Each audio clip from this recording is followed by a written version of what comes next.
What's up, everybody?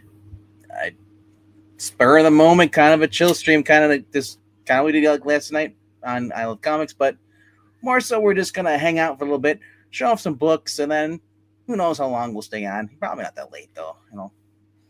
But yeah. So if anybody's watching this on the replay, thanks. But we're just gonna show off some books, hang out for a little bit. I'm not sure what you guys are up to out there. You guys are probably already sleeping. For those who are like, it's like after midnight on the East Coast. It's 11:30 Central. So, but anyway, so I figured since we're not really doing a best of the week this year or this the week, tomorrow will be a best of the year, and we'll just be talking about the books that we picked up as far as over the year and just ranking kind of our favorite artists stuff. Kind of like the Spirit Awards, if you've ever been over I Love Comics, but a shorter version of that. So there wasn't that many books this week. My shop got this DC books today, and then on Friday they're gonna have. Actually, no. What is today? Thursday? Thursday morning now. Wednesday, Still late Wednesday night. Yeah. So Thursday. Yeah. So Thursday is gonna be all the other books coming in, and I only had like 3 books this week anyway. So 2 of them I already have. The rest were magazines, which may or may not be there. But anyway, hello to One Slick Dude. What's up? Yeah, I'll just go through. A lot of my haul today that I'm showing off is some 2 new books and some back issue. A lot of it's back issues, stuff I'm just filling in. So I will start off with my 2 new books that I got this week. I've got to get a chance to read this, but I've been loving these variant covers for Batman Full Moon. But yeah, I don't know how much longer I'll be taking this. I mean, how many is it? Like a 5-issue miniseries? 4. 6? 4? One more to go. So I might just pick up the last one so I can just sell the set. There might be someone who's interested in it, but yeah, the other new book I got this week came this week is Jay Say number 3. So it's got Hawkeye on the cover, or not Hawkeye, but Hawkman on the cover, and I'm curious to see where this is gonna go because he is he's basically the Wolverine nailed to the X. You get the little spikes on there. So, and there's some evil guy in the background laughing. So I'm really curious to read this. Jeff Lemire so far has been doing a good job with this. You can tell that's some of the art on the inside right there.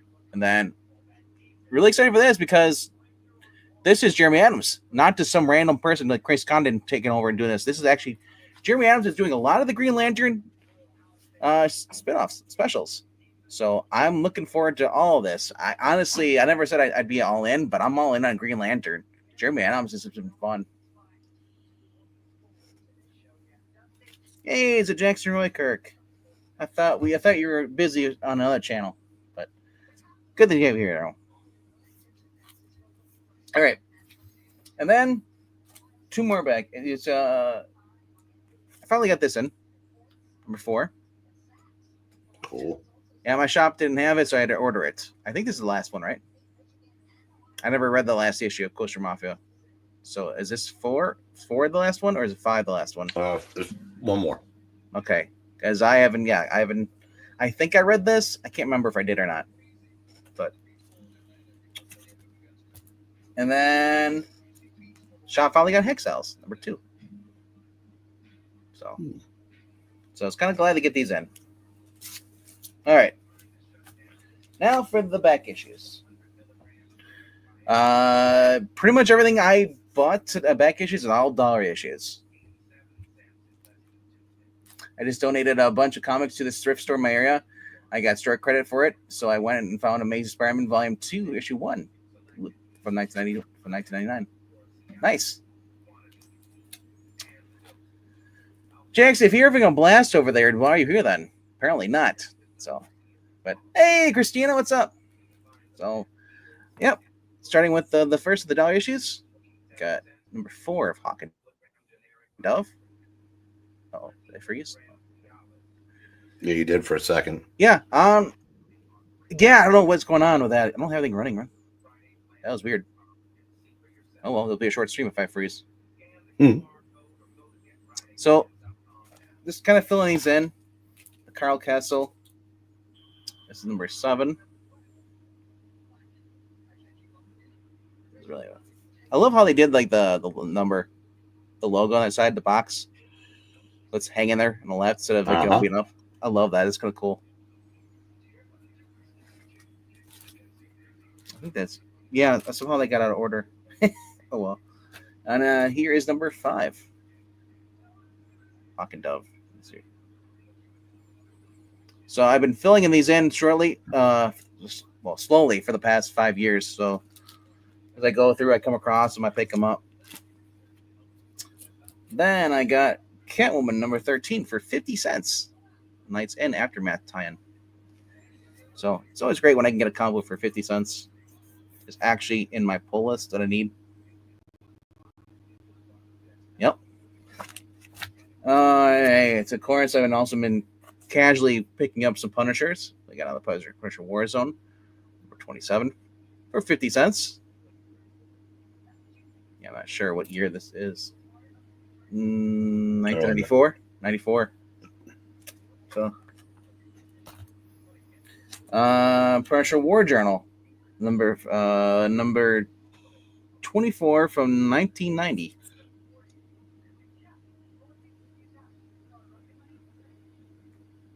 This blows my mind. These are only $1. I mean, they're Punisher War Journals.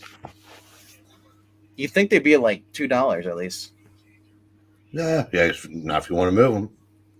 No, I know, but I mean, like, you'd think there'd be more demand for Punisher stuff, back issues. It's not because the Punisher. There's right now. It's there's not a lot of back issues they're selling that aren't like considerably older than that.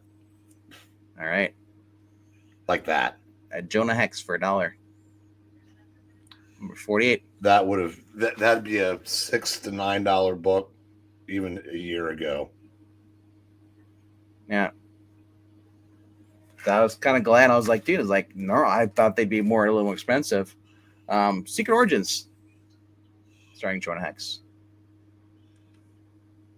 So I never really picked up Secret Origins because I always figured they weren't stories. They were just like data, like who's who. But now they know there's actually little stories in here. Now I want to read Not them. little. They're like 2 18-page stories. They're big books. Well, I mean, I'm saying that because a lot of those split books are like 10 to 12 page stories. Yeah. These are 18, so there's like 36 pages for the price of a regular book. All-Star Squadron, number 61. The Origin of Liberty Bell. So, and who watches The Watchmen? And this is cool. I saw this. Little Jinx. Christmas bag. So I'm wondering, Jinx, is that supposed to be like Jughead's sister? No, it's just it was a random character. A random character that was more popular in the 60s and into the 70s. Yeah. And that's an Archie Giant series, but I think Little Jinx had her own series for about 12 issues. But that's so cool. She's like, I love that. She's like, if you can't give me the things on the first list, I have a second choice list. Yeah. She's got 2 lists there. But now Joe wrote a story with her as a teenager. Really? Babysitting some brats in like the Archie horror line. Oh. It came out about a year or 2 ago. Normally I don't pick up Archie's TV laugh outs, but it had Sabrina in there. So I figured she was the star of that series. Oh, was she really? Okay, then I'll have to see if I can find more of these. Because she didn't have her own book until much later. Yeah, so that's kind of cool. So I thought it was just she was a guest. Nope. So and then the rest are all the same title. Number 3, The Whisper. I didn't know you were into Whisper. I got a couple from E in the auction about a couple years ago. So I figure I'll complete my collection, and then I'll read through it. Yeah, there's a couple of special issues from Capital Comics that predate those. Just a heads up. Yeah, I said I haven't found them, but I'm just saying that someone they had a whole run of these in the box. So Yeah, on the one hand, it's kind of sad to see what's become of First Comics, but on the other hand, it's good for someone looking for them. yep, number 7. I said these are only like $1 the most. I don't think I picked up one book tonight that was $2 or $1 or more. I might have some of these repeats of these, but it's okay. I figured, you know what? Just grab it. If I have an extra, I can always put the extras outside and sell them, but for 50 cents, whatever. So, yeah. I remember you guys were getting me into this because this was if you like female protagonists, you know, this is probably one to read, kind of like that. 10. Number 11. They even had a couple issues of American Century there. I was shocked. I've never seen those in a dollar bin before. Number 12. So that's worrying. Some original artist returns. He took a break, I guess. He must have. Number 13. Now it says now monthly.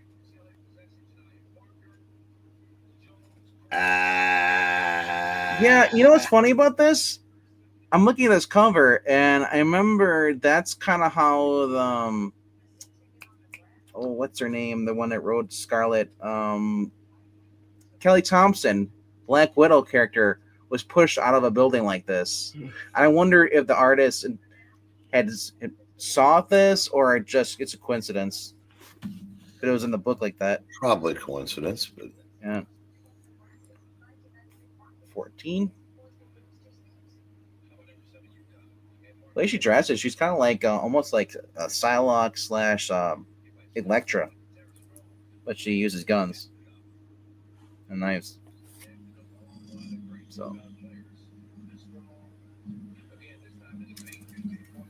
hey, look, Cody Rhodes on the back. Crossroads. But look at that lineup though. Nexus, Grimjack, yeah, Sable and Badger. Wow, that was cool. That was a 5-issue series, and each like one of the 2 stars would team up with then somebody else, and then one of those 2 was somebody else. And yeah. So speaking of Cody Rhodes, do you remember the Rhodes Scholars tag team? I'm trying to remember. Was it Cody? Was Cody and somebody else? It was Cody and Damian Sandow when he was playing the intellectual savior. Oh, the WWE. I saw one of the promos tonight. God, made me laugh. I don't see that's the thing. I don't think I was watching when Cody was in there. I remember him tuning in and seeing him as Stardust, and I just stopped watching. He had the mustache. Oh yeah, Cody had this and the mustache. Yeah, because I remember that because I was watching Warehouse 13. He appeared on there with the mustache. It was weird. So, number 21. So I'll be reading a lot of these. It was on Twitter today.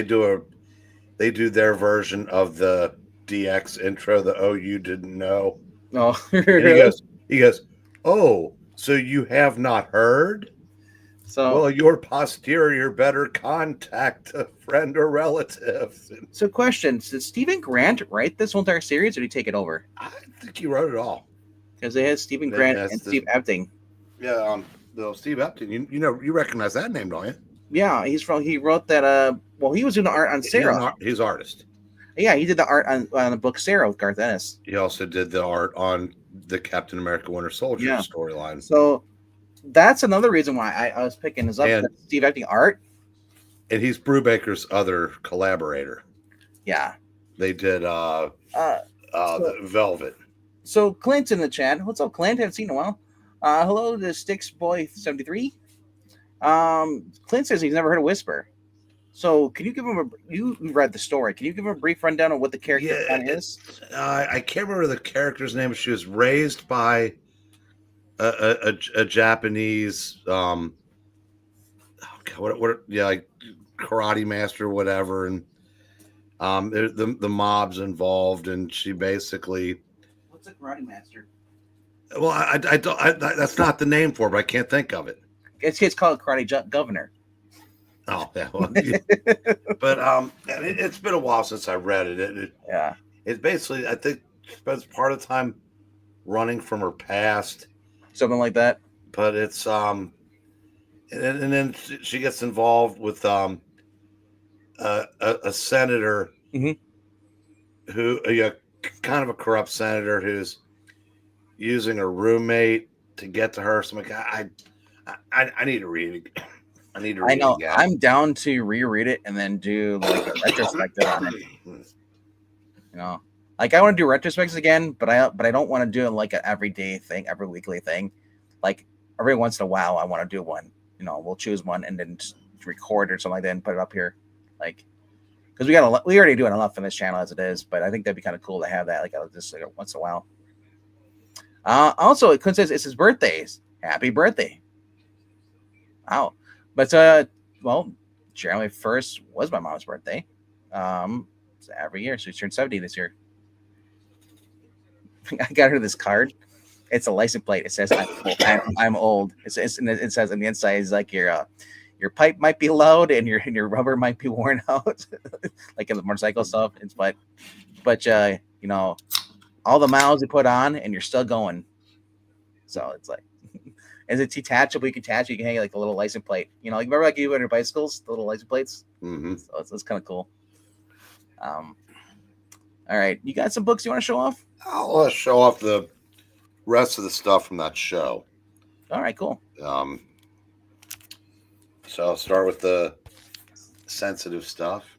Ooh, is that the one you've been reading on the channel? No, this is whatever one I happen to be reading. I'll just read the first sentence from it. So 137. Nice. Heartthrobs. 139. Like, do you have like a couple boxes to just devoted to young romance and stuff? You know those comic garages? Mm-hmm. I have was it 3 rows of 4 set up. They're half boxes. Yeah, sure. I've got 10 of them are for romance. Wow. And I haven't decided what I'm going to put in the other 2 yet. Like, have you completed a run yet, or are these? God, no. Oh yeah, no. No, remember I bought the store stock when we weren't selling any of them, and yeah, I wanted them, so I just like, to make room for other shit. Let's see, here's. Are any of them actually like are these dollar books, or are these actually worth like? Oh no, I got these. These were $10 each, wow. But the guy was taking half off for paying with cash. Yeah, I remember. Yeah, you got these are from the show though. But I mean, like I was just curious, what's the value on these? Because I see them once I see them. They're like $10, $15. Yeah, it is. They are not cheap. Which blows my mind because I don't know anybody other than you that's just like, hey, I got romance these books. I'm like, yeah, Hans got hooked on them late. My Romantic Adventure 74. Now these are cool. Those are before. Those are now. That's not pre-code. That actually is part of the code. No, but that company was pre-code, wasn't it originally? Mm-hmm. All right. Patsy and Hetty, 95. Patsy and Hetty, you mean? Young Romance 131. Yeah, DC got into it. There's a Marvel. It surprised me. Marvel and DC did a lot of romance. Well, DC was DC bought some of the titles from other companies in the 50s to go with the few that they had. Okay. Atlas was kind of into romance, but by the time Stan got just got the superhero line going. They weren't doing any romance other than like Patsy and Millie, Well, which Simon and weren't Kirby really were, which really weren't romance. They were more just Archie style humor. And then they turned them into like serials. how long did Simon and Kirby do Young Romance? Because they were doing that for a while, and I saw that was also That wasn't Young Romance. what was it called? I can't remember. I've got the book upstairs, But then they do it for DC. Wasn't their book? well, I know that Young Romance wasn't owned by DC. In fact, this is they were already about 70 or 80 issues in when DC acquired them. So Stan and I mean Jack and Joe might have done some of the early issues of that. I'm not sure. But moving on to superheroes, there's Avengers number 7. You know what they need? They need superheroes with romance covers. You're supposed to be excited by this. I am excited about that because it's awesome. It's set on the thing. But I'm like, I'm at this point. How am I supposed to get any more excited than I already am? It's like I see all of them. I'm just like, I can't go on because they're. I'm in that state of euphoria. When I found this at the show, it said reader copy, and I go, yeah, this could fall apart in my hand, but it's just still intact. So hey, as long as the books is fine, like I said, I got that Tailspin cover book for 25 cents, but the covers in the back are in both mint condition. They're not bent or torn. So I'm like, you know what this is technically goes for, or what this goes for in 9.4? Probably $400. $2,000. $2,000. Wow. Yeah, so I'll take 25. Yeah. Here's issue 34. Ooh, that's better. Save the off for the 44. Ooh.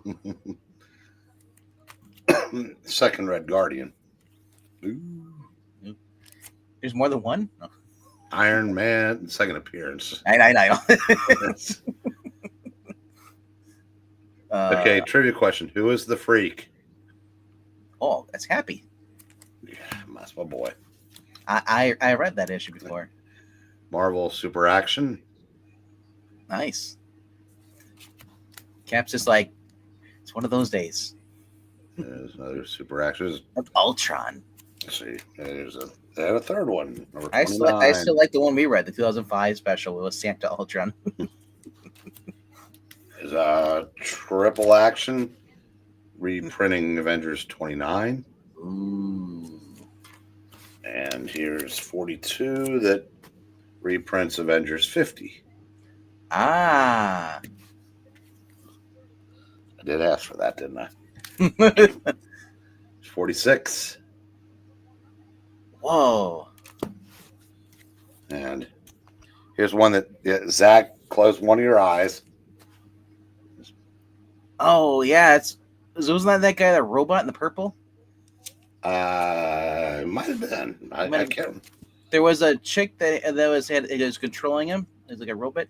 So number 72.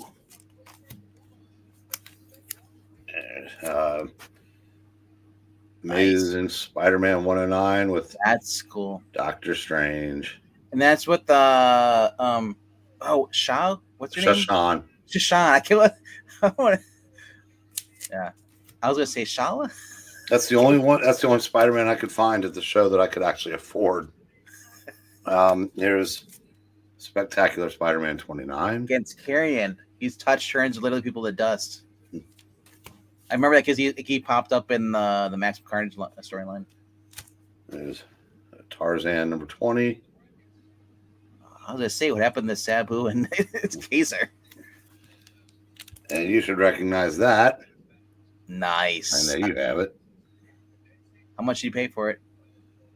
I want to say they charge you a lot. $2. Okay, not bad. It's $1 more than me. That's okay. I'm just happy when I go in my shop and I'm like, hey, the dollar books are actually in pegged and board. There's Action Comics 383. Oh, if you need any Mrs. Tree books, there's a bunch of them in my shop currently. Jerry bought a copy of this at the same show.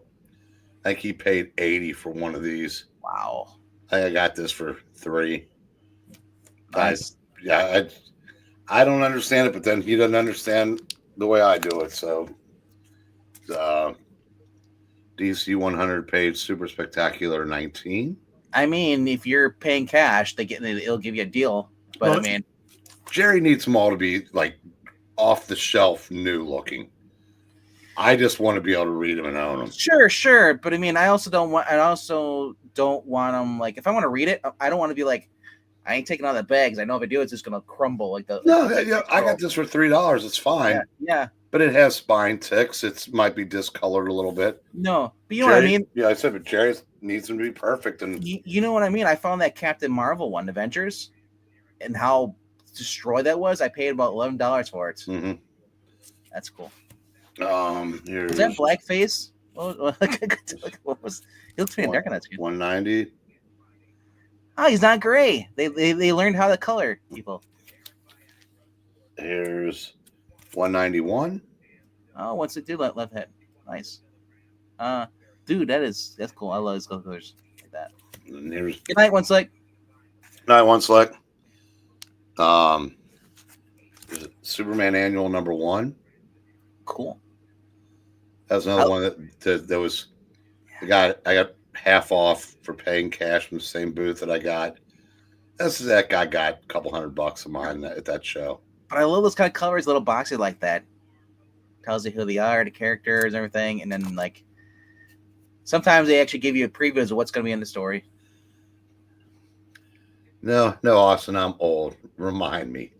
Well, what was I? What was I like as a boy? When I was a boy. I mean, there's Tarzan. Hey, hold on. We got a interloper.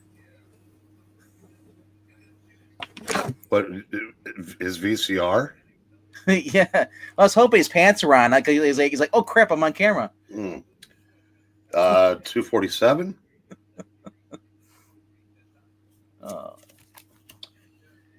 Did you bring books to show off? E? It's a requirement. Sorry, we'd kick you off. There's Betty and Veronica 96. Nice. I'm finding that those are just much more my alleyway. Bugs Bunny 64. When I picked this up, I said, "This is missing a page." But it was 50 cents, so I said, maybe I'll be wrong. I wasn't wrong. Holy crap! Oh, it was they weren't bag boarded or anything. Mm-hmm. Looked like they'd been pulled out of a barn. Here's Herbie 17. Nice.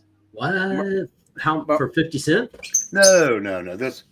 The Bugs Bunny and those a lot of like some DC Tarzans and some Marvel Super Actions. That was all I could scrape up out of like 4 full long boxes of unbagged and unboarded because the rest of the stuff was just really, really bad. Marania, my store has a couple of trades of the Prince Valiants. I saw those. Wow. Herbie 22. Yep. Well, no, what is that costume supposed to be paying how much? I know I've seen that costume before and someone else. No, that's just it. It looks like Forbush Man. But predates Forbush Man. I know, it's weird. Here's an old laugh. This is the one I wished I'd, if I had more money than sense, because this was the same people that were half off with cash. These were in their $5 part. Ooh. 96.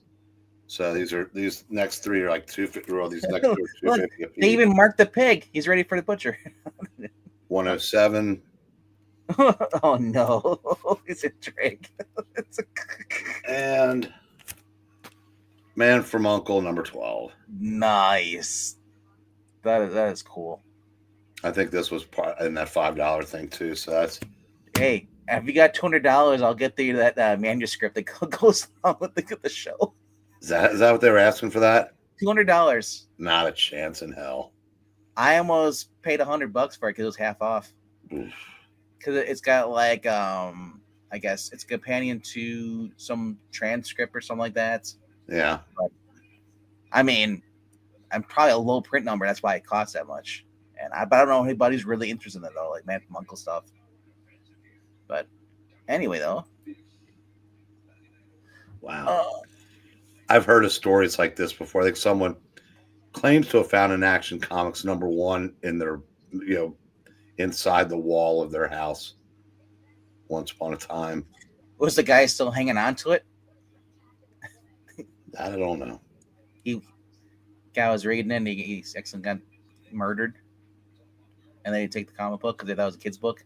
No, that's a Clint's story about how homeowners used a bunch of comics and newspapers as insulation. I think it was kind of like one of those deals. I thought usually they crumpled up. I don't think they, yeah. Jay's about to call it a night. He just wanted to say hi. Well, thank you for making it official. We didn't know it was night. Oh, that might be the same story, actually. Yeah. Found demolished. First appearance of Superman in the Rebel, along with several early Batman, Supermans, and Captain Americas. 2 destroyed from water hosing. Oh man, that would be tough. If I saw that they were #1s, I'd be crying too. I mean, like, I wouldn't really care if they're like issue 30 or 40. There's still quite a few get you a amount of money, but a #1. Issue 30 and 40 is still a big deal. As far I know, but I feel like you could get more money for the #1 than you could for the 30s and the 40s. Issue 30 of Detective Comics would be third appearance Batman. Yeah, but if you had first appearance, I'd settle for third. But yes, I would I know it's like, but I'm like, it still hurt me either way. I can't afford either one of them. That is true. It's like, but I'm like, man, if I'm getting the dream thing is like the Holy Grail would be like, Action Comics #1, and then to find out, oh, I have it, but it's destroyed. Mouse ate it, tore apart and stuff, and like those kind of books are so expensive. I talked to Gail about it. You talk about the big lottery. What if we won that $1 billion, right? And she's declared, no way you're spending that much on a comic book ever, because we're too old. Especially if I was remodeling my home and I found it, I'd be like, all right, we all got to move out. We got to vacate this area. It's like a holy grail. We got to can't be in here with the book. Yeah. I don't want no breathing on it. I want to quickly as an artifact. We got to secure it. Yep. What you doing, Breen? Putting the books back in there. The stack. So auction this Saturday. That is the plan. You get your books in? I just am checking. They still have. Same guy? Yeah, he has not been might be time stepping up the way he's supposed to. Really, might be time to buy it from someone else if you can. Muncie, Indiana Distribution Center. So tomorrow they'll probably be prepared to deliver, and that's Thursday. They'll be here by Friday if everything works out. Maybe even be in tomorrow. And hey, I could do this video a little bit better. Have people holding books hostages after? This is the guy who did not send 9 Space Family Robinsons, and I thought it was when I ordered them, it was so close to us doing that cover ranking that I thought, okay, I'll bring them in. Maybe there'll be a little bit of excitement around it. I was not able to get issue number 9, which is Cloblops, but I still think it would have been kind of cool. They have not been sent. And since then, I don't know if he meant to do this, but he accidentally put 5 nice copies of Space Family Robinson on for a penny. I picked that shit up instantly. And that hasn't been sent. So I don't know. And here you go, MK. In all his glory. It sounds like this guy is what's his ranking like? What is his ratings out there? Oh, they're good. And I've been doing business with this guy for 8 years now, 7 years, however long we've ever been doing this. Which actually is probably about 4, but still. But it's just recent, and it's I'm paying. Yeah, I'm paying on time, so just send me my freaking books on time is all I want. Pistachio was not dipped in green paint. Green paint was dipped in pistachio. We're just going to have to break his bank account again for having to get new headphones from the bird. Thankfully, these are $10 Walmarts. I'm not breaking any bank.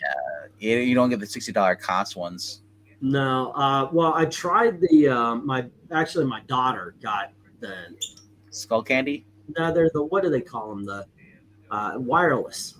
Okay. So and I plugged them in. Apparently, I have to have something in the computer itself to Hook up to it. It's gonna be yeah, wireless it doesn't. capability. So those don't work. So here you go. They're the $10. Earbuds okay, but the problem with earbuds, they hurt your ears after a while because you're putting it in your ear like that, and then you gotta also be careful. That little rubber piece that you can actually get that stuck in your ear. That was my dad. The doctor went in there because they had such a bad migraines. He goes in with a needle nose pliers. He pulls it out. Here you go, little rubber crappy piece from the earbuds. Because my dad would always, he'd lay down, he'd have one in his ear. It's a single earbud, and that's how he listens to his radio at night, and then he'd pass out. So yeah, I'm feeling a lot better. It's just the cough, like the temperature's down. I've got a little bit more. I'm sleeping all the time now. Yeah. The worst is the cough, and I checked. I pulled a muscle in my stomach, coughing. So now every time I cough, it hurts. Diaphragm, yeah. Little hint. Yeah. Just treat your stomach like it's gonna come out like the Alien movie, and just hold it when you cough. It'll help. That's what I do. I lean down and I push. Yeah. But I wasn't up for a lot. That's why I didn't do anything at 10. I was actually going to come on and see if you guys wanted to do something. I had no idea if this was your channel or my channel. When I saw the link, I was like, oh, fuck it. They did a live stream. Let's jump on and see what they're talking about.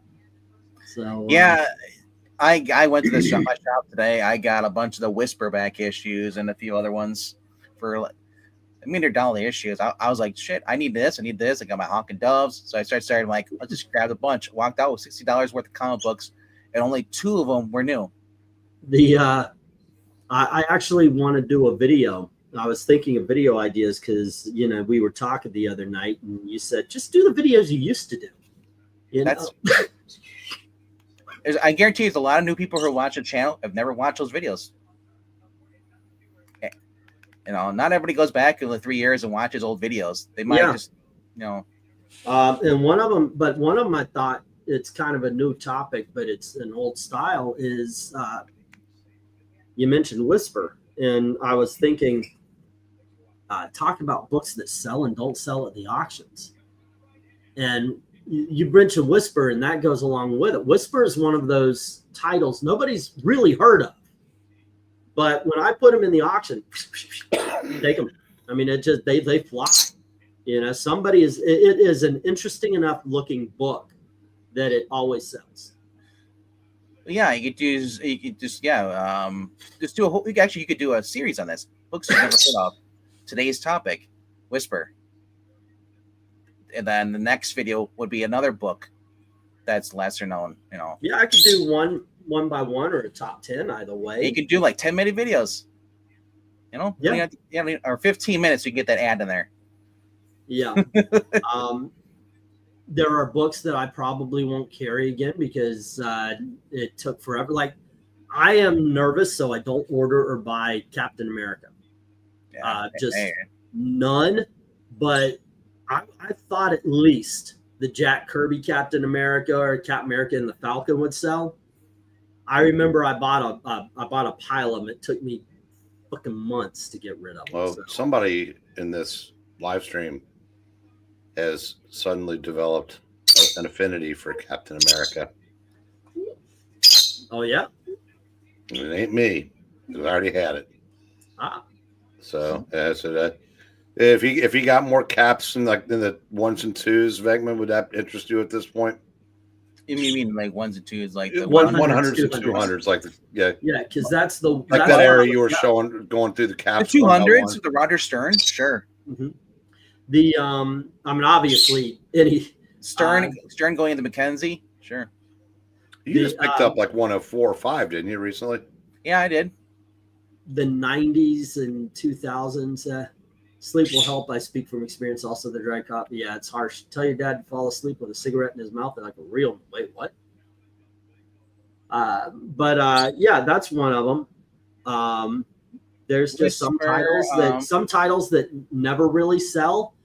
For some reason, Conan is a hard sell, no matter how early. So if you were to bring Badger into a comic book store, I guarantee you most people in the store have no idea or never heard of Badger before. Even Badger sells here. I know, but I'm just saying that's another book that not a lot of people have heard of. A lot of people focus on what the big IP stuff. Unless you're around back then, you don't really. Thanks to how much praise Eric's been laying on it anytime I've ever had it. Somebody here will be interested in John Sable. That's another one. Yeah, I took some Badgers into a store to sell one time, and the guy said, "We don't do this. I can't buy him because we don't know who's going to take over for him after he." Oh no! Right. And he said, "We don't need those stinking Badgers." But I mean, people who were around when John Sable was coming out know the book, but people like me, I had no idea who it was until you showed in the auction. I'm like, who? Well, yeah. Get this just in. That's almost 40 years ago now. Yeah, I know, right? Hey, that's it, because you mentioned when you mentioned the Whisper. Yeah. Unfortunately, Grimjack does not share the Badgers' success. I bring Grimjack in, and people are like, "What? What? No, I'm okay. No."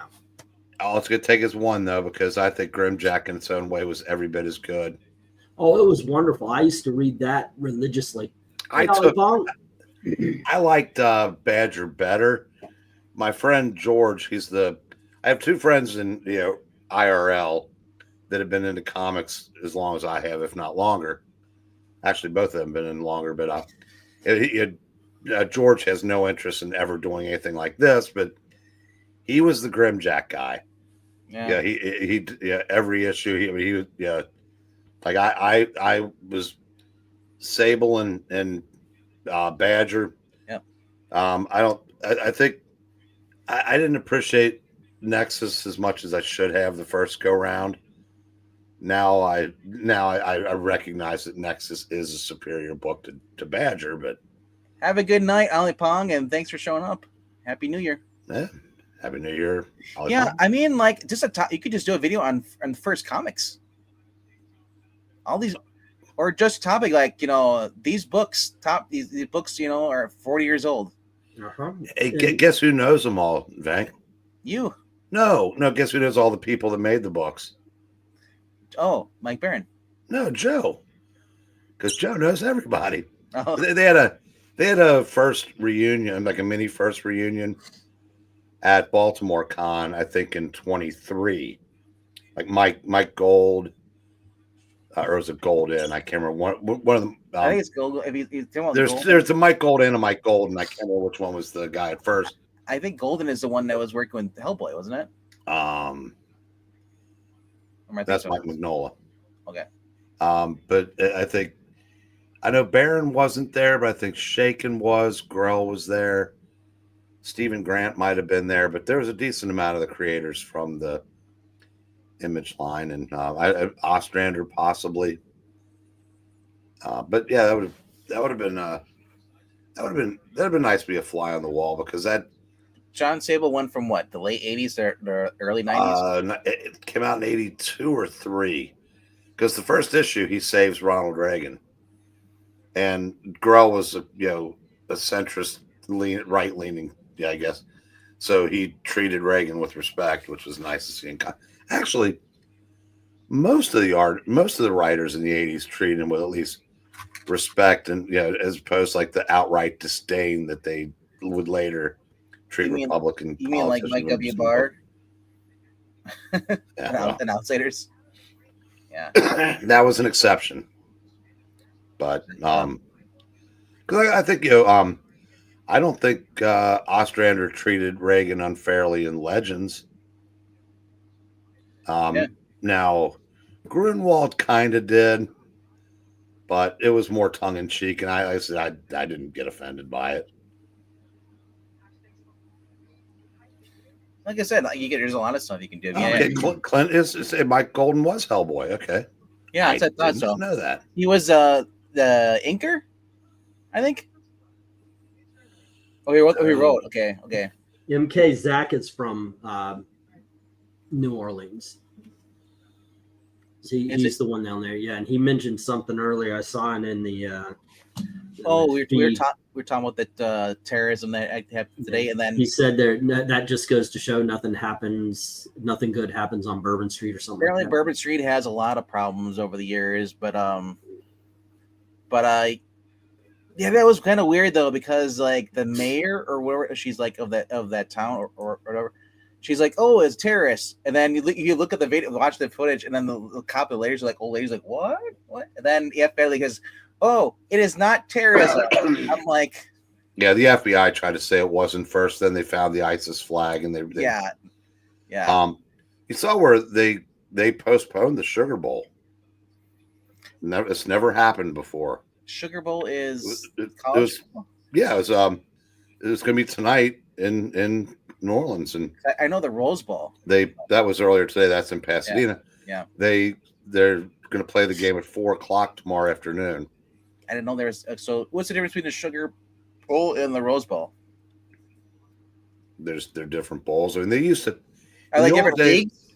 Well, in the old days, that you would play the bowl games and then pick a mythical national champion. Okay. Now both of them are part of the bowl series. They take 12 teams, and it's a tournament now. Like Ohio State today shredded the number 1 team in the country. I mean, they were up 34-0 after the second quarter. I thought you were going to say like they're like one's AFL, one's NFL. No, the SEC and Big Ten, or play. Compared to them, the rest of the country, you might as well be the Pop Warner. But Christopher Golden was Hellboy, not Mike Golden. Yeah. I just knew there's a Golden for Hellboy. That's all I remember. Okay, never mind then. Yeah, Marani says the one comic I remember from around 1989 to 1990, over or thereabouts, was a U.S. That divided into territories, and they had superheroes of some sort of superheroes that got their powers from drugs. Thereabouts, U.S. is divided into territories. They had superheroes and some. That's called Psycho. Incredible book. It's by Barrington, the one that did Nocturnals. It was my introduction to his work, and here's how good Psychos was. I bought the comic. I was a manager at the Cinemark, fucking some mall or something, and I was one of the theater managers. And they gave out these little pins. It was kind of a smiley face, but it was warped. And I wore it on my lapel, and sometimes I wore it as a tie tack. And everybody liked the pin, so I kept getting more and more pins. People kept asking us what movie was coming out that this pin was from. It was so interesting. Evil Eddie look at it. Say again? The Evil Eddie smile button? Yeah, well, it's kind of like that, yeah. But the funny thing is it was like, well, what is this from? I lend somebody the comics. They asked for, okay. I read the books myself, and then I kept lending them to people in the theater. I didn't see those books for like 2 months. Everybody freaking loved this series. It's a really good series. I've had it a couple of times. It's sold, but it's just not one that I find very often. Tell you the truth, it wasn't very popular. It's only 3 issues. It's rare, but it's one of those. Unfortunately, nobody knows about it rare, and nobody gives a shit rare. So it's not like it's a $50 million book. That's me. If you tell me an independent book, you could name it. You could name a bunch of them, and I don't know them. No. Yeah, it doesn't mean they're bad. I'm just saying it's one of those things. It's a great book that flew under the radar. They're out of circulation. Yeah, but it was kind of fun because, like I said, I gave out all these pins, and all the employees were wearing it, and that was one thing about my management style. Anything I could do to bring the team together, I thought it raises the morality. People want to be at work. If you can make people want to be at work, everything's going to run smoothly. And that's what I thought. And I also, one of the things was the dress code said button-down shirt, jacket, tie, and, dress up. Basically, you need to wear, of course, they gave you the AMC. Cinemark. What was that? A Cinemark? Wasn't AMC? What the fuck's company did I work? Oh, it was United Arts. And they gave you this UA jacket that you had to wear. But the thing is I would wear like a burgundy shirt, a blue shirt, maybe a black shirt or something, because I never liked those white half things. If you're going to be walking around, look good. If you look good, people respect you. Okay, fine. And that really helped when it came to gangs, because we had 2 different gangs that came in, and I had to talk with the leaders. I said, look, you do your thing out there, but in here we got to do our thing. So then they beat you up and took your shoes. Oh no! Actually, it was very respectful. Very respectful. As they took your shoes. They wouldn't have had to. If I like your. Well, here, Mr. Killer Gang member. I'm not saying I was any tough guy. I was just saying, look, because I had a box office girl who hit the fucking deck when she saw them approaching. Sir, you're not gonna do this in here. And she said, and he goes, and this guy, he was a little Spanish guy, always carried a cane, and he had notches in the cane, which of course I found out that was his body count, not the way that modern day kids use it. And he says, "What's the matter with the lady?" And because she's on she was afraid they were coming up. And I told him. Were they dressing? And we stepped out and we talked, and I said, yeah, we can't have that in here.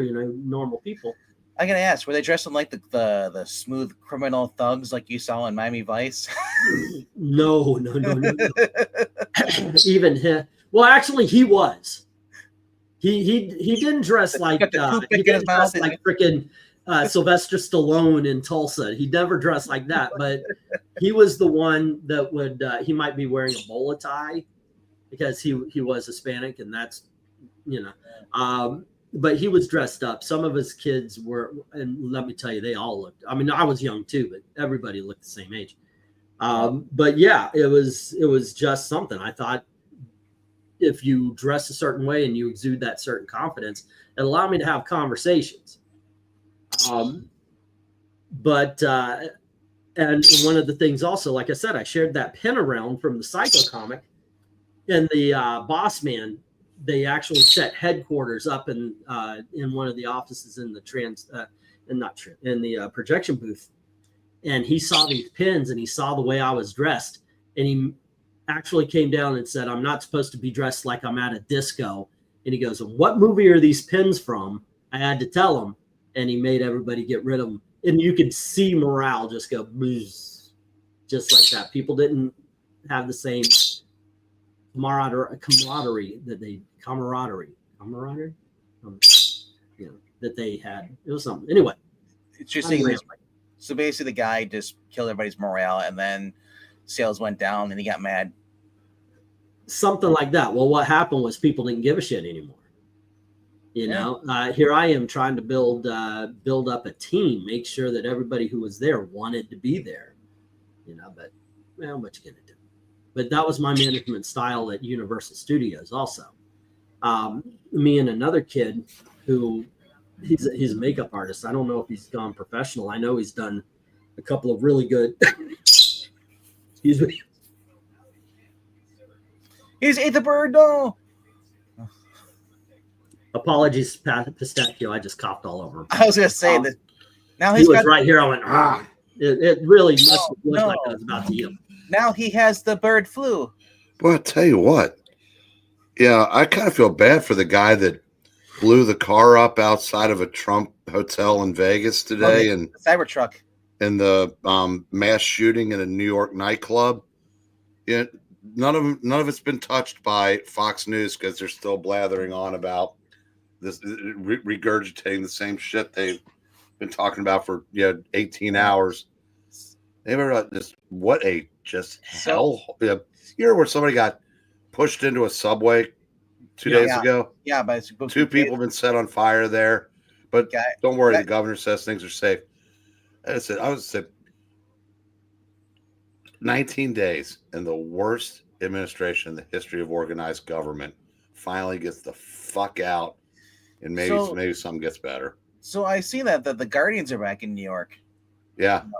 That's how bad it's gotten. Well, the cops, they're not going to do anything. They're too busy looking for Daniel Pennies So, to arrest. Seriously, Eric, you and I on this particular panel anyway are the only people. I know Maranya are the only ones who lived through Jimmy Carter's administration. You were a little bit older than I am. I remember I was, I guess I was 6 to 10.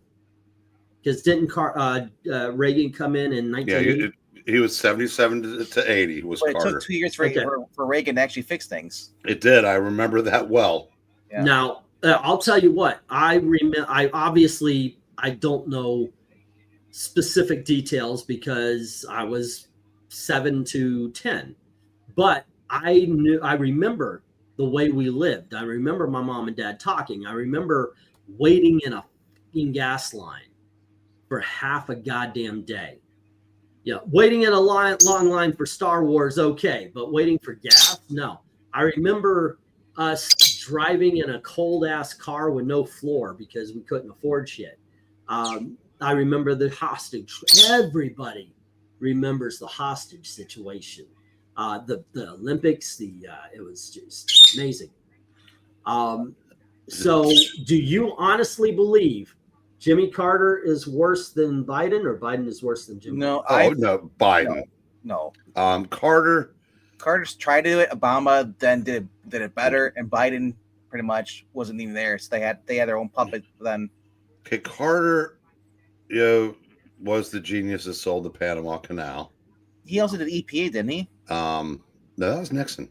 Was Nixon? Yeah, Nixon did a lot of things that leftists would love him for if they weren't conditioned from birth to despise him. I thought Carter did the other thing though, with the regulator or on the engine or something like that. Well, he might have, but one of the things that a couple of the memes I've seen today about people attending Carter's funeral will be divided by people with odd numbered birthdays can go in first, and then because that's how they ration the gas. So a few years from now, you're going to see Biden, like Carter, if they keep him around. Yeah, Carter. I never felt that Carter was legitimately evil. I think he loved dictators, and I think I think in his mind, our friends were our enemies were our friends. Maybe not to the degree that Biden does. Biden has been a bastard for half a century, and now he's just an old senile bastard. Like Carter tried, I think it was Carter tried to do what Obama succeeded in, but he couldn't do it back then because I guess there's more honest people, much more, he didn't have the I guess the government behind him too. Where Obama had 8 years and he had control of the House and the Senate for a while. He was able to pass a lot of things, and I think a lot of people were more complacent with Obama. What Obama will be remembered for was he catching a fly. He set race relations back a generation, and that was absolutely by design. And I said I don't know if we'll ever get all the way back because obviously Biden just kept the ball rolling, and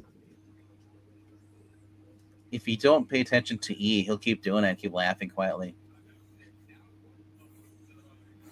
Even without the bird. No, I'm alone in. There's a lot of worried. There's a lot of stuff they've gotten away with because I said the people who actually gave a damn back then kind of either moved on spiritually or it's like they said, like it's just the point where you dumbed down a society and then you get control of the media. I don't know how much of the media was on that side back then, MK, not as much as you think. Carter had a down-home, folksy charm that captivated a nation. Now, at the time, I think in that election, the Democrats could have run a tree stump and won.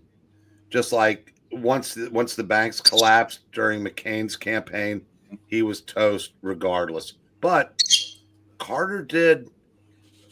You kind of just felt, yeah, this is a good guy that's going to be president. And then he came in and went, oh. And Obama maybe more charisma. Carter had more charm. Biden had nothing. Nothing. It's amazing anybody thought Biden should have been the pick. Well, James Clyburn did, and that's all that mattered. It truly was his decision alone. And that's why, because he was running fifth. Yeah. And then, the pandemic happened, and they, well, we'll just pretend like it was all organic. And that, he realized that he had the best shot. Because of the five, he looked the most elder statesman-like. And they figured that would be the best path to beating Trump. Yeah, like I said, Biden was the puppet. Perfect candidate. Pretty much, he just could do whatever he wanted to do because he had the power of the media behind him. And then they also worked together. You got Antifa. And Obama had already divided us prior to this. Like it was a perfect time to put a puppet in. But the media would have been behind whomever they put in for Democrat. Sure, they're probably hoping that Biden would, you know what? I don't think they even cared if he had dementia or not.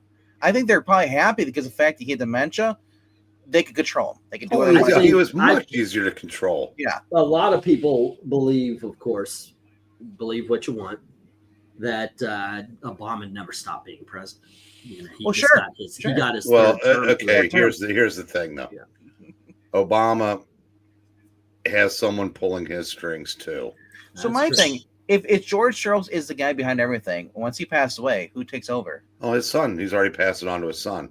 You think so? Yeah. When Scott Jennings was on CNN the other night saying you people are complaining about Elon Musk having undue influence as an unelected official, he goes, when you've got Alex Soros who collects Democrat politicians the way my son collects Pokemon cards. Jeez. Yeah, he's talking about the son. Mm-hmm. Yeah, so back to that Cybertruck and that was thing. the one that Taylor Swift fought to get her music back from. So the whole thing with the whole Cybertruck outside of Trump Towers, Elon Musk said, you chose the wrong vehicle. It's not gasoline, so the fire was all self-contained, pretty much. Yeah, I saw the picture, and it exploded upwards, not outwards. He said, "You just made a perfect advertisement for my Cybertruck. Thanks, bro." That was something. I saw that. I was like, "Holy shit! That's pretty good." Now the funny part, it starts up and just goes. It's like, yeah, but was there someone here that has a Cybertruck? I always get nervous around that. It's like, because I'm thinking like I'm in a sci-fi movie. They are kind of weird. I felt the same thing about Saabs. Saabs were so popular back in the 80s, 90s. Dude, it's surreal when you're driving at nighttime and then on the rural area where there's not a lot of lights, street lights, and then here comes this Cybertruck. You're like, oh no, they're gonna attack me. A bunch of military men are gonna come out here and it's like this looks so it feels like you're in some kind of like a dystopian movie, Yeah, it's weird. You listen to the explosion, it sounds like someone exploded fire. It really does, doesn't it? Well, the other thing, the Teslas, I'm also wondering, is there someone sitting in the driver's seat behind me in that car, or is it someone who's running the passenger seat? And then, because I don't like that either. You got to be behind the wheel. It should still be illegal. I don't want self-driving vehicles. No. MK, it's been a lot longer than 30 years. Watergate was 50 years ago. Woodward and Bernstein went after. That's that guy's name, isn't it? Bernstein, and Bob Woodward and Bernstein theirs. Yeah. And they went after Nixon with everything.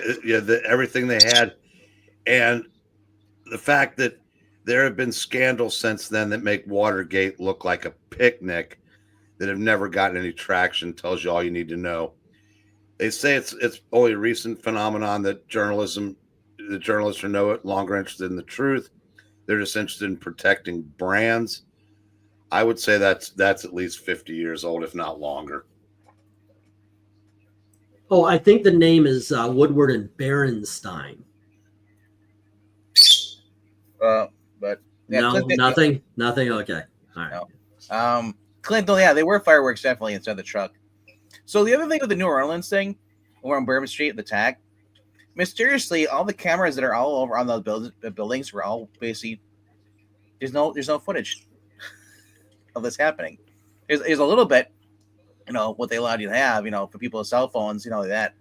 But it's like, remember, like Bourbon Street is a very populated area. There's a lot of people who have security cameras and just in general street cameras, all stuff, and there was like nothing really. So the FBI just came in and said like magnet to everything around here, so it can't record. I love that. Back in the day, you had cassette tape. They just hold a magnet up to it, and you just tape's gone. Oh, I have a just change subject a little bit. I have a comment on last night's show, going over the top 100 and all that, and I think I want to do a kind of a whole video on this because it made me think of a different topic. I was strolling through, didn't find anything to listen to on New Year's Day, found your video, and I have to say, wow, not an original thought amongst, I think it's just amongst anybody, the same old spiel over and over again. Okay, so I say, thank you for giving us a try, but could you please elaborate? What were you expecting? What did you want? And if you disagree with the opinions of the books praised or criticized, are you willing to come on and defend your POV? He says, it's just the same talking points. I don't like that phrase because two things. One, it's very vague. Two, it dismisses any opinion. We hear all the time about how everything is woke, which wasn't always the case, but it also gets so old. Everyone, of course, is entitled to your opinion. But it's always the same thing about how Tom King is too much. Tinian is always gay. There was something else, but I can't remember what it was. Respect for anybody who comes in here and does what they do, but it gets old, And I said, first of all, please don't read into this. It's not a combative tone, because in all honesty, if somebody disagrees, bring yourself on. I want to hear it. I'm more conversational here. I love and respect different opinions. And my response was, I absolutely know how boring repetition is. I have hurt my channel over it. I could give you 100 videos worth of Game of Thrones season 8 sucked, or even aren't modern comics woke. It's boring. And I want to kind of move on, but it is true that some writers have their tropes. I would have liked for more explanation myself, but right now I'm barely holding on with and just want to drink a bottle of NyQuil and call it a day. And that's how it felt last night. I appreciate the team picking up the slack. I also appreciate you explaining more about your original comment. The door is always open if you want to come on and challenge or just hang out. Now, that was my reply because, I would have liked us to expand more on what we were talking about, but excuse me. Yeah, the only thing, say, if it's a Tom King thing, that's probably Eric. No, I was the James Tynan, because I said, show me an independent property that doesn't have a gay man as the lead, or a gay child. So what I'm saying, we weren't bashing. Is just saying we just said there's a lot of Tom King on this list. I literally said Tom King. I don't care if he has 3 issues or if he has 10 issues. Halfway through Tom King's run, he's going to lose the plot, and it's going to start sucking. Well, there was a guy that came on last night after you were gone that said Wonder Woman's the best book being published right now because of Tom King. Well, and Black Cat started making fun of him, but it might have been that guy. But it's sorry that guy felt that way, but like I said, he's welcome to come on if he wants to. Here, excuse me. Telling her dad to stop sending her people over. Well, you should reply. I kind of reply to him saying, "Like, well, we're not calling Tim King gay. We don't even know who Tim King is." No, I said, telling her dad to stop sending her people over. Yeah. Right. I challenge I Love Comics to Mortal Kombat. Cute. Dun, dun, dun, dun, dun, dun, dun, dun, dun. So yeah, Dun, dun, the tiny dun, cut. dun. Every character he does is gay. I remember that was brought up. But I mean, like we weren't. I didn't. I just said I one thing I don't care about Tom King is one, he does mommy issues, and the other thing is that just like Scott Snyder, he doesn't know how to end a comic book. Well, here's the thing.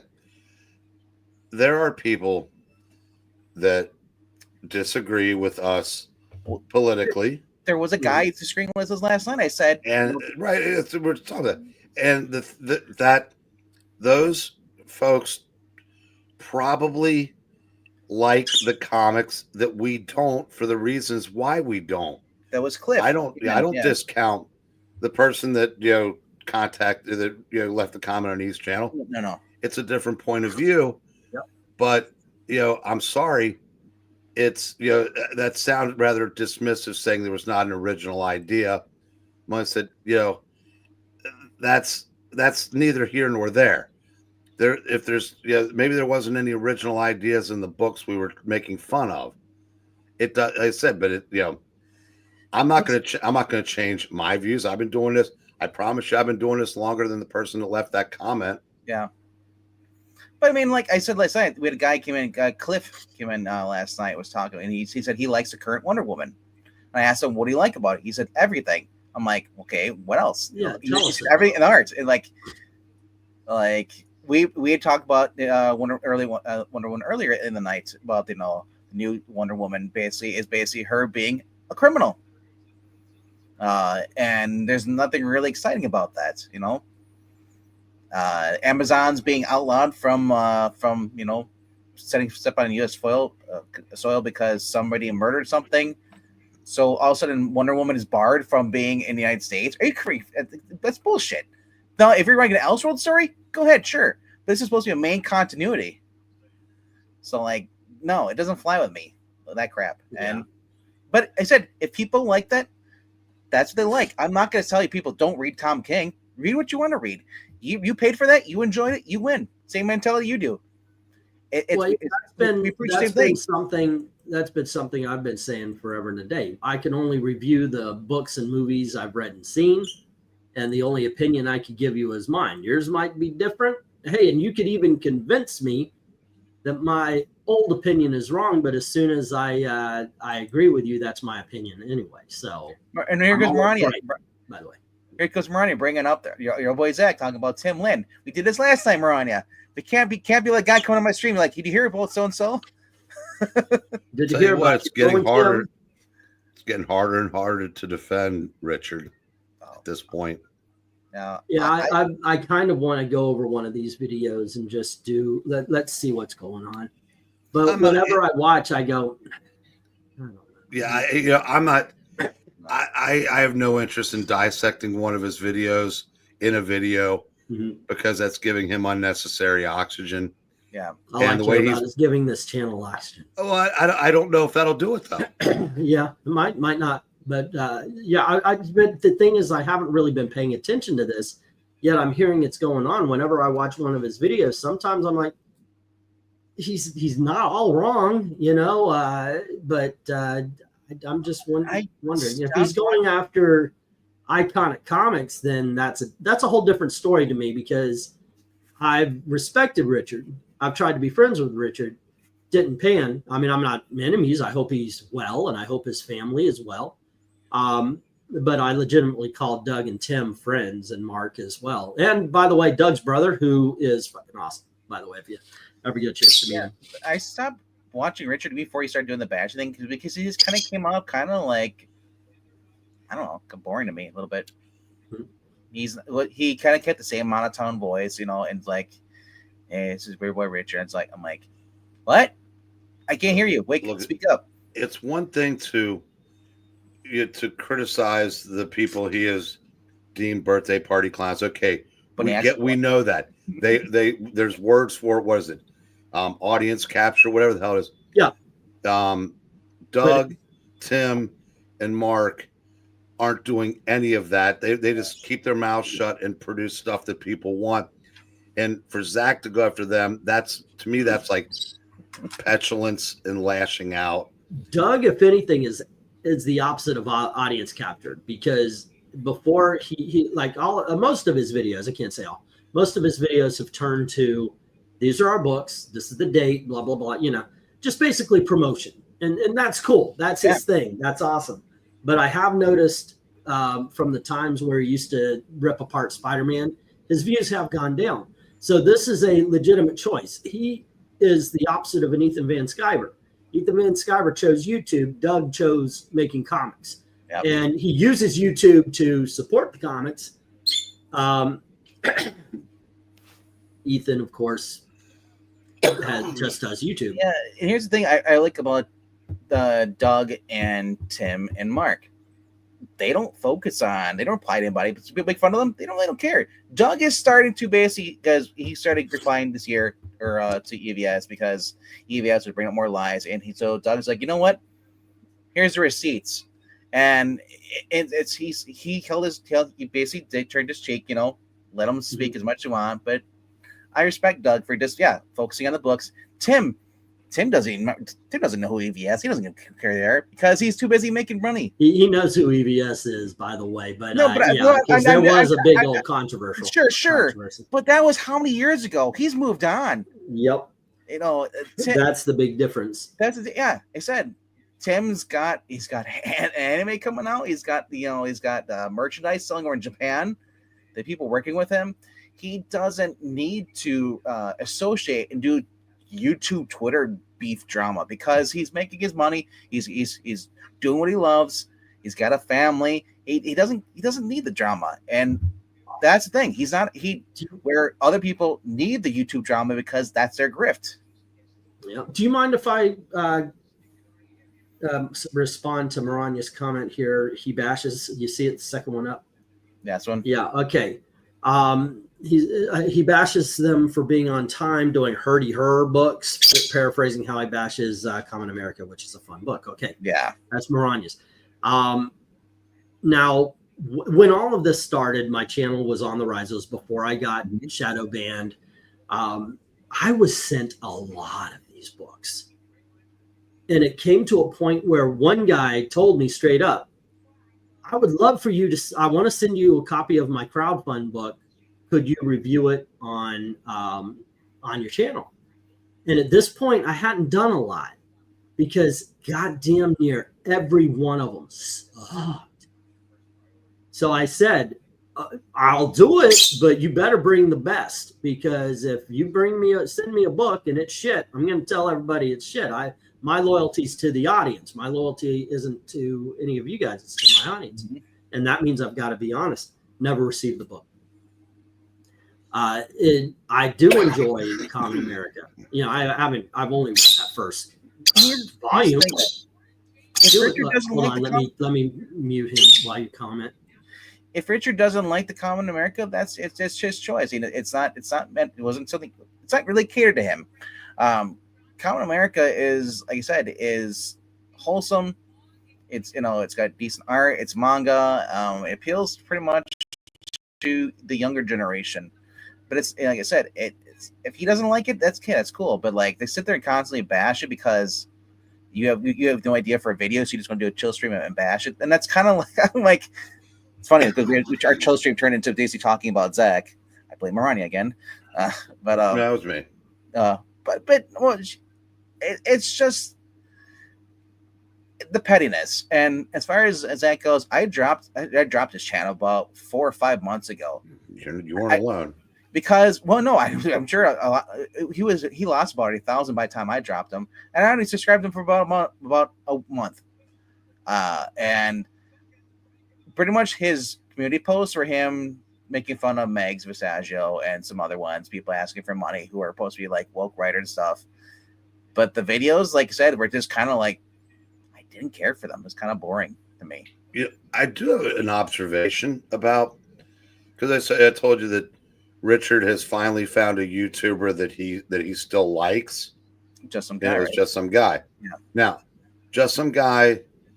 I've watched a handful of his videos in the last 6 months.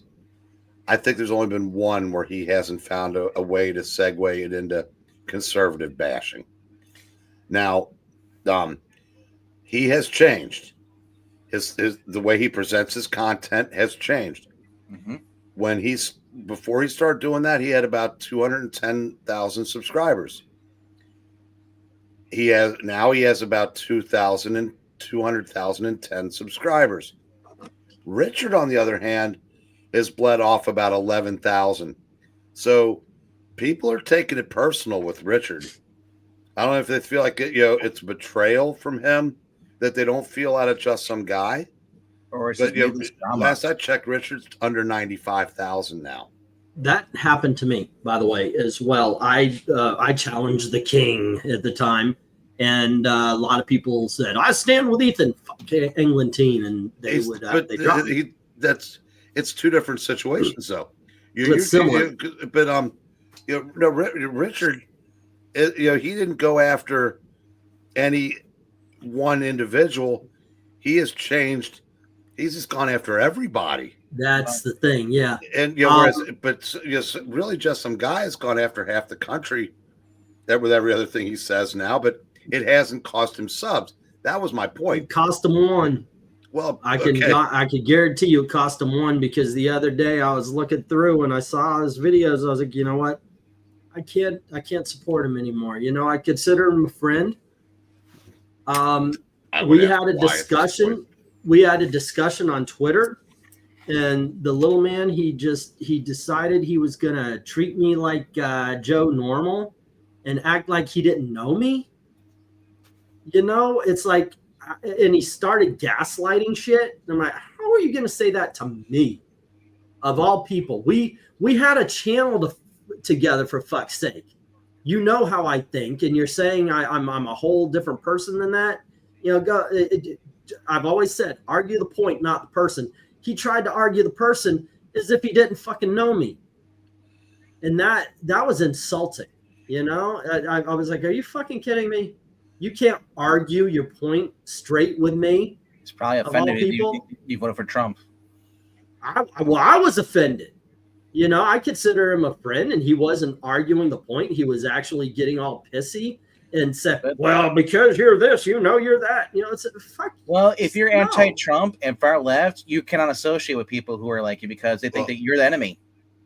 Well, the Florida bill broke Just Some Guy. It really did. And somebody pointed out, I think it was Clint, said, Ed Pisker's death broke Zach. I could see that. He hasn't been the same. Now I'm gonna put a revision on what you said. The Florida bill didn't break Just Some Guy. What he thought the Florida bill was. Right. Okay, that's fair. Yeah, he did not represent what the Florida bill was very well.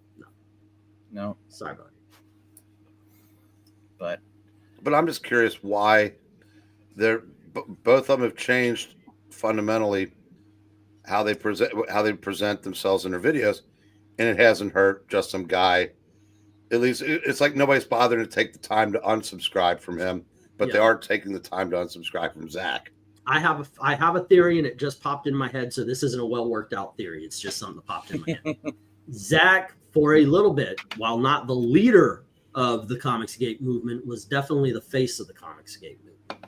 So people who looked towards him saw him as, somebody to follow, somebody who agreed with him, somebody who would basically just mimic back what they were thinking.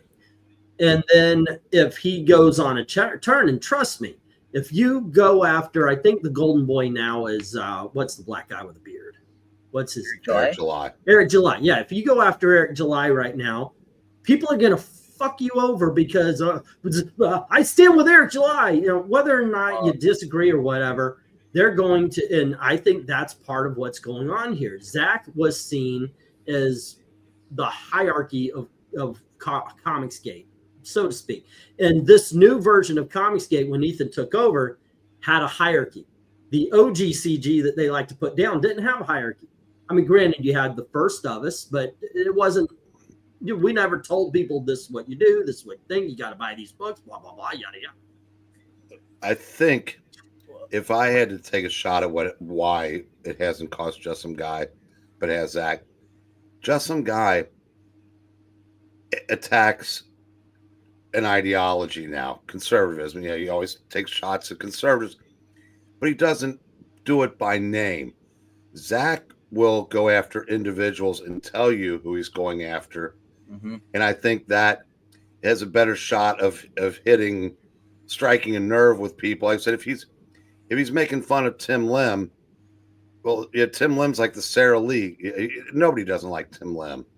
Mm-hmm. So and if like, whether you like Gary Beagler or Critical Drinkers, like, I don't know, you can say that, you can call him any name you want, but I haven't seen Richard on a panel with Pierce Morgan, so it's working for him.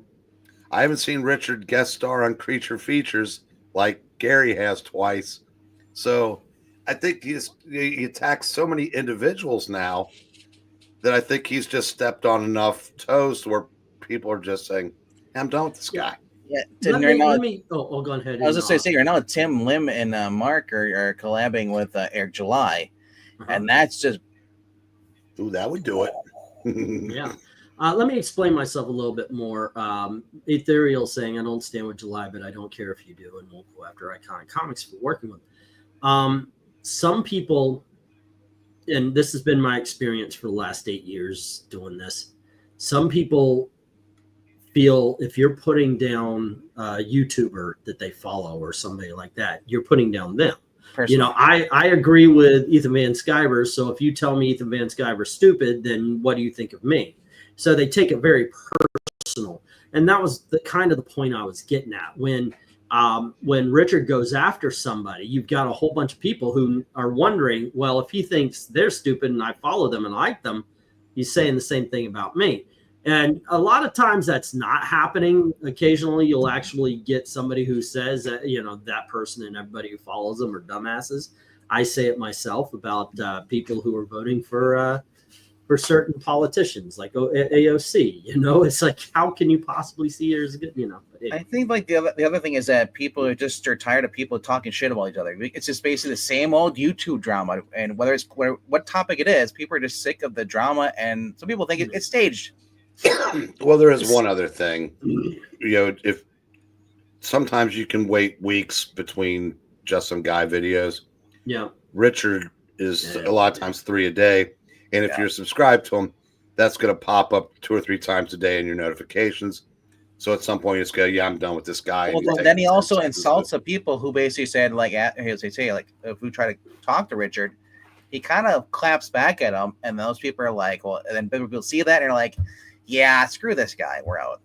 DNC's mode of operation for a long time was say something like, okay, if I'm DNC, I'd be like, did you know that RDV hates babies and slaps kids and all that kind of stuff? RDV's a groomer. And RDV, hold on. Hey, I slap kids, but I'm not a groomer. Okay, but RDV comes back and he says, I can't believe you said that shit, you motherfuckers. And then I would show the video to all of my followers. Can you believe this is what RDV said to me? And then people are like, holy shit, I can't believe he's such a piece of shit. What are you going to? And then I make a video about what a piece of shit you are. He very much was a provocateur back in the day. Now, these days, I don't think he's as much. I don't know because I don't follow him as closely as I used to. But that was his MO for a lot of times. Go and insult somebody. And when they respond, show that response to, and it's the same. It's kind of the same thing that Ethan does, because what you're doing is we're a community and I'm showing you the villain that we all can gather together. And now we're against that. And so far as I'm making videos against villain A or whatever the new one of the day is, you're going, yeah, he's saying what I'm thinking. And it's all, and it's a lot of confirmation bias. It works. I just clap back by selling hot dogs over at Walmart and just saying, like, see. Point of CG was standing up to comic pros, shitting on fans. Richard just shit on people with his, and they're nice, but they are dumb. He says that. My other thing too, I think people might be describing, because he just comes off very negative. Richard does. Maybe that is. Once again, like I said, I haven't seen a lot of his videos recently. And they're targeted. They're targeted, so that's part of it too. People who may like, especially if you're going to Tim Lim, you're gonna lose whatever follower you have. Especially they're fans of Tim Lin, and They are awesome. People who know Tim Lin, you don't even have to know him personally. Do you look at his tweets? Anything he does he do drama? No. But what people are like, EVS says, "Oh, it's behind the scenes." Is it really, bro? Where's the proof? If a guy ignores you for 5 years and you're the only one constantly harassing him every year, clockworks, talking shit about him, people are starting to notice the pattern. As I said, the useful idiots, the people that follow you, don't follow you for too long, and then they'll basically they learn the truth. They see your true colors, they leave. Other people come in. It's a rotating door. That seems to happen a lot. The trick is getting more people to come in. But I don't know. It's like I'm just sick of this general people. Like there's this girl named Pearl that's on she's another YouTuber. Yeah, I know her. She's the woman. Oh my gosh. She went on a rampage a couple days ago and just posted was making fun of people, calling people whores and sluts and stuff, right? People that she doesn't like. And to tell you that it's the girl who basically should put a paper bag over her face because she's not that good looking, but she's calling other women saying how they're fake and ugly and stuff. And I'm like, that's her channel. Her channel is all about basically just grifting. And unfortunately, it's fine. It's the same find the villain thing, but I'll tell you what, I've seen a couple of them in her circle. The guys, I've seen this one dude where he's got a kind of a horseshoe table with a whole bunch of whores and some weird Chinese girl in a Nazi hat. And I seen a couple of those videos, and they have no fucking clue what a relationship is. Another guy, I think his name is Fresh and Fit. He's a fucking dumbass when it comes to relationships. I would love to ask that. That's my question I want for both of them. What's your longest relationship? Because you sound like a fucking moron.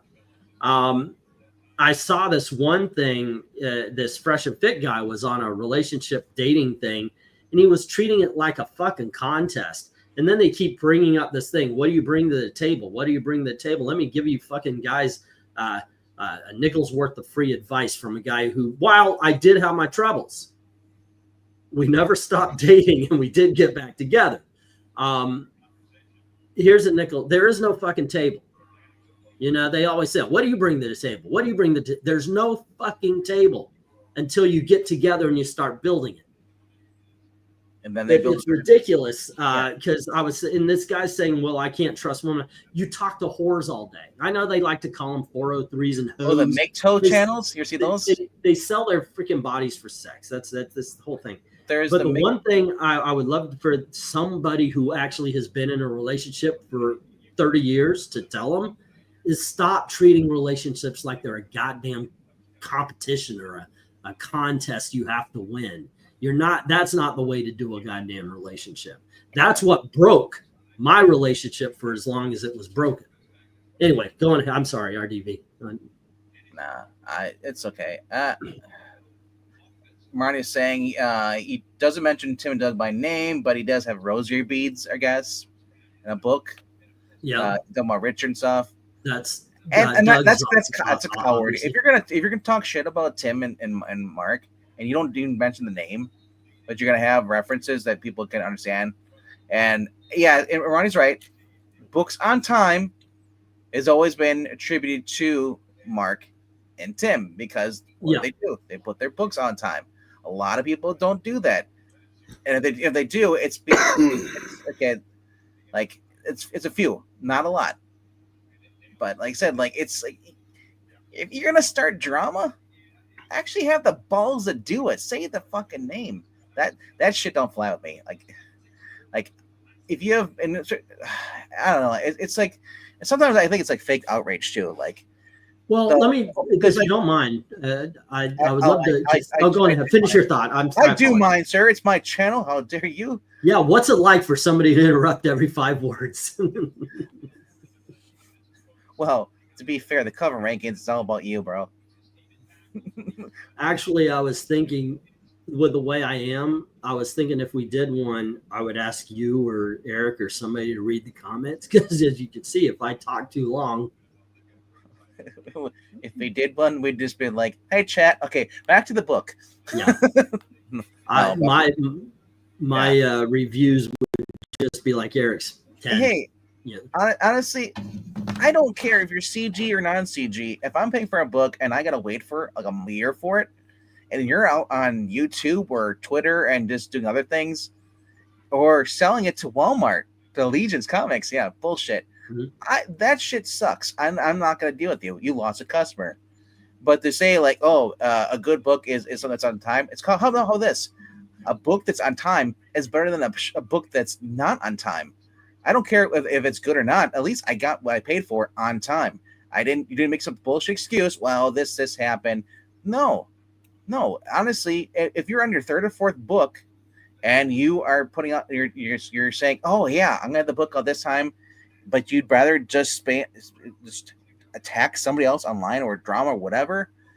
After a while, no one's gonna give a shit about what you say anymore, and that's it. Honestly, I don't understand how you can defend having a book late is a good thing. Yeah. Where versus or someone who basically has a book on time is it's a bad book. Because I had this shit with I'll say it. I had this shit with JDA, and then for a while Manga Bats was also, they came into the chat here, and nothing bad about Manga Bats. He's a good guy, but all I mentioned we had Tim on the channel, and they specifically came in to troll, and we're talking about having a book on time. I told Tim, I appreciate whenever I buy a book for you, there actually is a established pattern of having the book on time and getting it in when you deliver, and I said I respect the fact you guys don't go online and do this stuff and then make excuses why the book's late, so I don't care for people who basically bash for having a book on time, and then honestly, if you're gonna bash Doug, actually have the balls to say his name. I'll give EVS. No. EVS. I'll give EVS credit. EVS actually says the names out loud. He's not gonna bash. Well, I would say Geeky bringing up Aaron Lepesky. Yeah. But you shouldn't use all-encompassing terms, that kind of thing. And I agree with that. Now, the point I was going to make, going back to you mentioned fake outrage. It's not so much fake as manufactured. Like I said, you go out, you say something bad to somebody, all their followers come in, and then you talk about what they're saying. And especially if you could get comic book pros into it, and then you could say, look at what Ron Mars said, look what this guy said, and then you got videos for days, and you did it on purpose, and it just being a provocateur, you did it on purpose to get that thing going. I've seen it before. It's a really easy way of getting views and clicks. So, and that's something I think goes to something I wanted to say because of the comment I read off. It's it is a lazy way of doing things. If there's something legitimate that comes up, which let's face it, if you just wait, a comic book pro is going to be out there and they're going to say something stupid. But when you go out and you're the provocateur, and then you only comment on their response and not the fact that you did say something stupid. Yeah. Anyway. Well, yeah, it's like the media. They clip certain things. Like people bash would say, when Trump was president, he gave those speeches during 2020.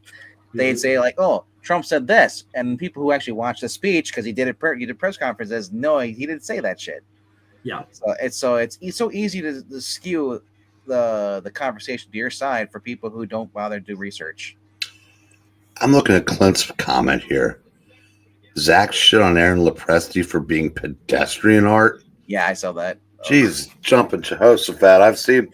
I've only seen the one Richard book. I can tell you, Aaron Lepresti is better than John Malin. Not that John Malin's bad, but to call him pedestrian, but that's yeah. It's like the only talented person in the industry now, according to Zach, is Zach. I've read 3 of Zach's books.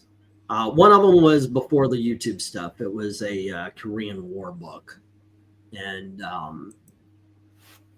pacing issues a bit, kind of boring.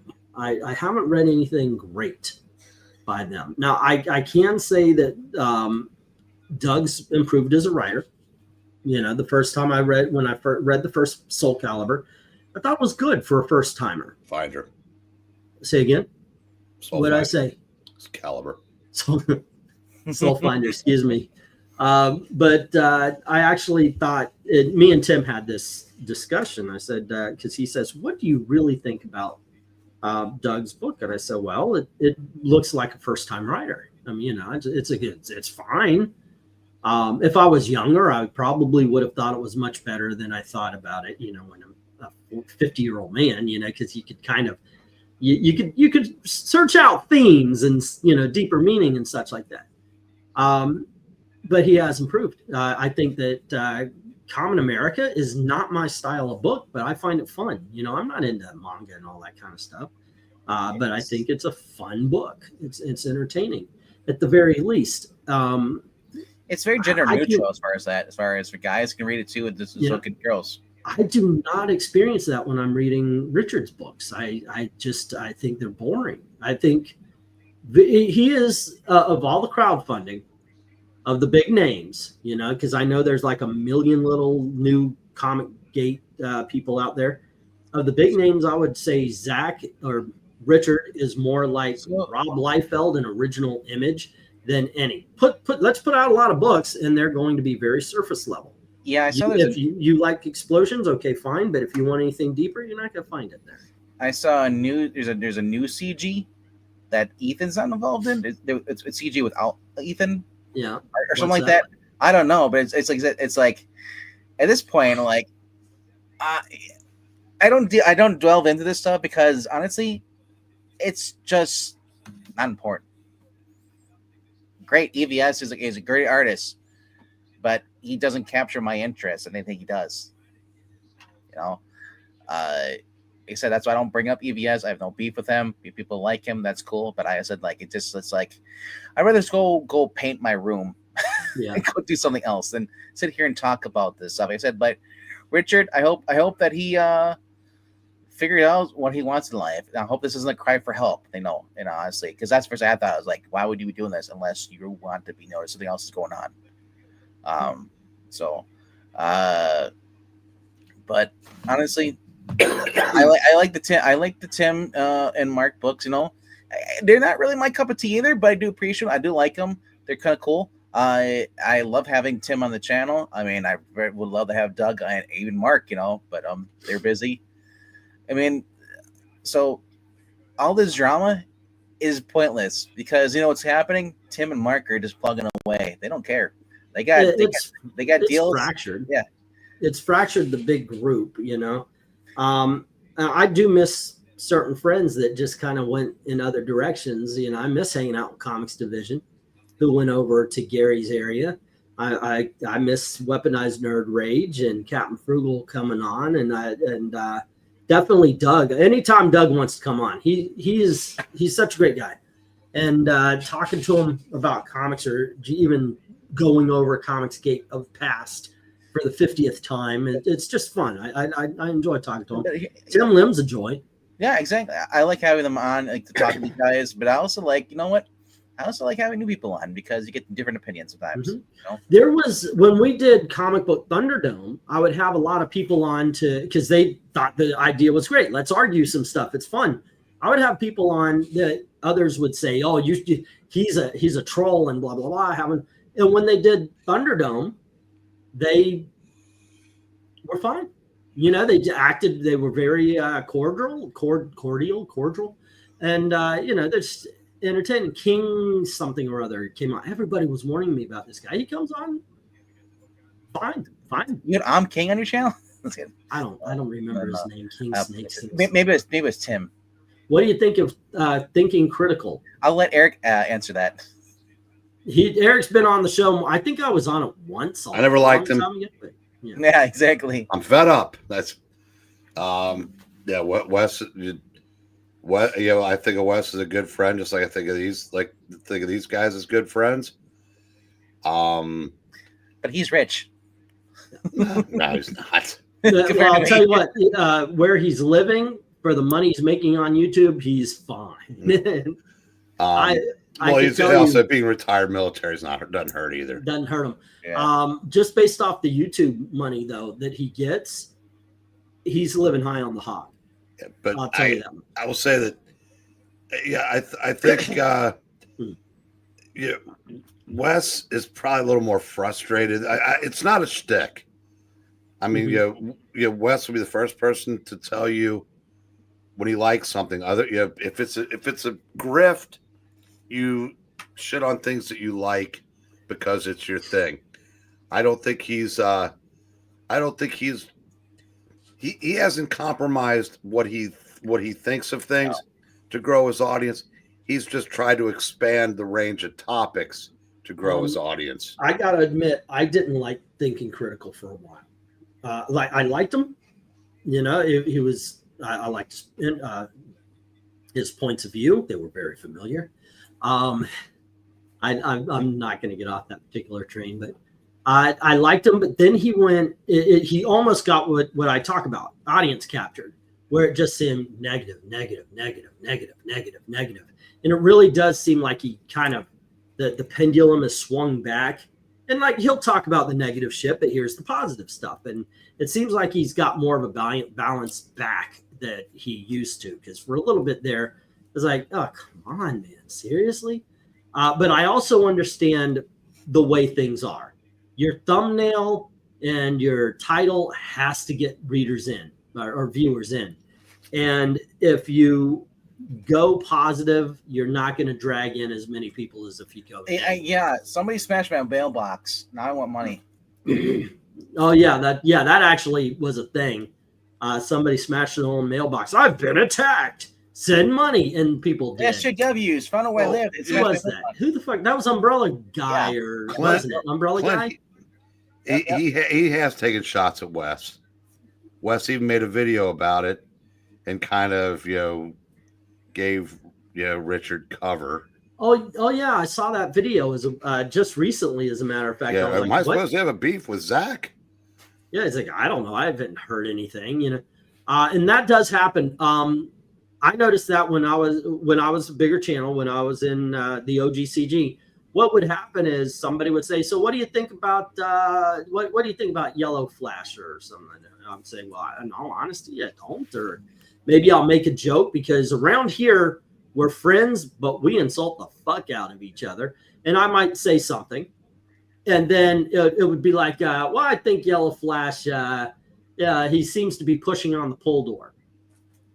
And then one of his viewers or two of his viewers go over, "Oh my gosh, Englantine's talking about you, and he's saying you're dumb as hell. You're a stupid motherfucker." And the message goes and it grows, and it's like, what the fuck? Seriously? That's what you're? I don't know. But that kind of thing, not literally that, but that kind of thing kept happening. This thing, Mariah? What? That's Spider-Man post or thing. She's asking, what is that red and blue shape above the Acto box? Oh, okay. Yeah, that's Spider-Man logo. That's the only guy I've never turned away from. I wonder when Richard is going to attack. Yeah. But I like Thinking Critical. I like Perch. I would joke around, because I've been doing this for a while. I was a long time ago, I did the exact same videos that Thinking Critical are doing. It's the exact same kind of videos anyway. And so I kind of got on this kick. Englantine did it. Like, I would see a video and it would pop, because that whole thing with, what was it, South Park, or where it was like Simpsons did it, and I was just kind of making fun of that, because Thinking Critical would come up with Wes would come up with something, and I would say, already did that. Englantine did it. And then Perch would come up with, now Perch, we would have a live stream, and the very next day he would do a video about something we talked about in the live stream. I have a confession. What's up? I actually am Perch. I just use Perch on Twitter. That's why you got those ideas, because I heard them on your channel. I said, you know what? I'll just talk for 15 minutes at a Walmart. Exactly. But so I made fun. Now, Perch, God bless him, had the greatest sense of humor about this, because one day when we were doing Comic Book Jeopardy, he says next week on the channel, he had a Comic Book Jeopardy thumbnail. Yeah. I was like, I said, well played, sir. A vote for Perch is a vote against Arby's. Arby's sucks. Yeah, it was crop funny, so it would be look like a blue shape. And It's just his leg. That's all it is. Yeah. It's one of those. Yeah, it's one of those rectangle-like ones. Things. Perch. Now that's a name I have not heard in a long time. He's still doing videos. I the mole man. There you go, Jared Dragon. Yeah, not as many because I know his outside interests are his real job is keeps him busy as hell. Well, kids, we probably started too late tonight. It's after 2. Yeah, it is 2:00. I think I'm gonna bail. So tomorrow night here on this channel, we'll be doing around 9:05 Eastern, I believe. No, 8:08. Do 8:00 just in case. No, I think we are doing 8:00. I think it is 8:00 actually. I'm not sure. I don't know. Congratulations, Jeff. That is an accomplishment. 46 pounds down. Oh wow! I think it is. Because we got to wait for Zach. Because we're just doing normal time. We normally would best of the week, but we're going to start and doing this. And Zach will be joining about half an hour in because he's got Bible study. But we'll be doing down our best books of the year. If you go to the actual stream and the actual video inside description shows the categories. You guys can play along with us. We'll just go round robin each category. So. Okay. And if I can, I'll do something tomorrow. If it's, I want to make it really just a hangout stream until I'm back. We had one of those. It was great. You weren't there. I know. I noticed you guys were on for 5 hours. I was like, holy shit, they really did a number there. Yeah, Amy came back with cookies. I know, right? It's like, oh, I got to leave while England team's here. Yeah. Well, to be fair, you're really going in and praising that serial killer animal book, so it's kind of not her thing. Hey, it's a great book. I highly recommend it. It was a great book because it was on 2 different lists we looked through. Yeah. So. Yeah, I do recommend it. But killer animals and stray dogs, feral, and Beneath the Trees Where Nobody Sees. 3 of the best books of the last couple of years. Yep. So it's going to be 9 Eastern tomorrow. So for the best of the year, stay tuned for that. We actually have a rare Zach sighting. And then I think Evil Black Cat's going to jump in there too as well. But well, before we go, one thing that was mentioned: all the people that left, and the one that changed their political beliefs, and I still think they're kind of cool, is Nerdette. She's lost on to the left. But at the very least, she's not a bitch about things. She can still have a conversation with you. It's a lot different. We all know how you feel about her. It kept standing her up on her. I kept falling asleep. She had her live streams at 9:00 and won't let you jump in late. And I kept missing it. Yes, like 3 times. 3 times I stood her up. Yeah. Yeah. But she's still cool. Yep. All right, guys. So you guys know the drill. If you haven't done so, do the subscribing, the clicking, the liking. Check out the Ko-Fi link, and also check out I Love Comics. And we'll see you guys later. Good night, kids. Remember, guys, only E can start forest fires, so you got to ask him nicely. I'll put it out with my snot. You know what? I'm gonna send you copies of Snot Girl. They're new ones. Oh, okay. They redid it. All right. Yeah. They're continuing it. It's on 16 and 17 now. Have at it.